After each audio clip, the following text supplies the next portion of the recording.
Muzora nezuro aiwa nyika yese yaipembera magraduates aiwa aigraduata aiwa kuuniversity of Zimbabwe, university huru yemunyika yeZimbabwe.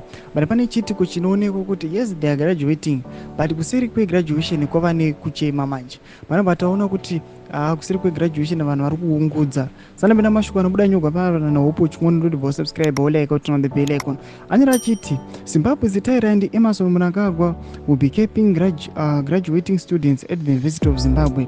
Aizvitora nezuro endramira chiti however amongst those students he will also be keeping students who failed but yet their marks altered from a fail to a pass by the university's corrupt leadership. This is a huge scandal that will cause the university's degrees to lose value on the international market.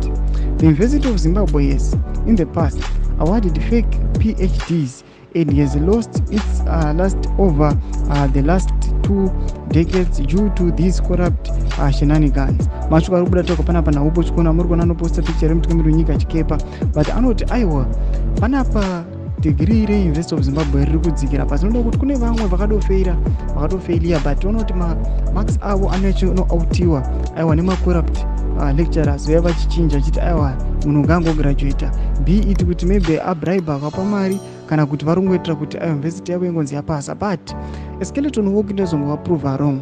Hepano paground munhu anosvika chinonzi aiwa ngaashande paground onekwa kuti is incompetent kunzi aiwa akadzidza kupi onekwa kuti University of Zimbabwe kuonekwa kuti aiwa degree paUniversity of Zimbabwe vanotanga kurisvora.